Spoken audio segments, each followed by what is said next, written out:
हे पहा विद्यार्थ्यांनो, आज आपल्याला त्रिकोणमितीय तक्ता अगदी सोप्या भाषेत तयार करायचा आहे. साइन थीटा नंतर कॉस थीटा क्रम लक्षात ठेवा. Sine theta, cos theta, tan झाल्यानंतर कॉट, कॉट नंतर सेक, सेक नंतर कोसेक पुस्तकात वेगळ्या पद्धतीनं असेल. बघा 0 ते 1 अंक मांडून घेतले. 0, 1, 2, 3, 4. त्याला 4 ने भागलं. प्रत्येकाला जिथं भाग जातोय तिथं भाग लावला. 1 बेके बे बेदुनी 4. प्रत्येकाचं वर्गमूळ काढून घेतलं. 4 ने 0 ला भागल्यानंतर उत्तर 1 सॉरी 0च येणार. 1चं वर्गमूळ 1, 4चं वर्गमूळ 2, इथं 1 आलाय. 1चं वर्गमूळ 1, 2चं वर्गमूळ वर्गमुळात 2, 3चं वर्गमुळात 3, 4चं 2, 1चं 1. हे आल्या साइन थीटाची किमती बघा.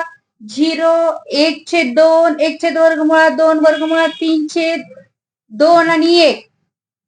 आता याच किमती उलटून मांडल्या. कॉस थीटासाठी 1 वर्गमुळात 3/2, 1 वर्गमुळात 2, 1/2 आणि 0.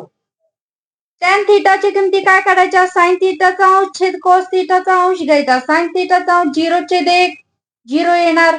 1 वर्गमुळात 3, 1/1 1 वर्गमुळात 3/1 म्हणजे वर्गमुळात 3 राहणार. 0 न कोणत्याही संख्येला भागता येत नाही. उत्तर ठरवता येत नाही. उलटून लगेच कॉट थीटाच्या किमती त्याच येणार. ठरवता येत नाही. वर्गमुळात 3 1 1 वर्गमुळात 3 0.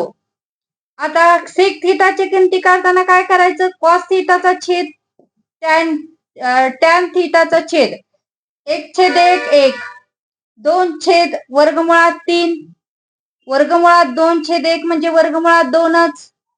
2/1 मीन्स 2च.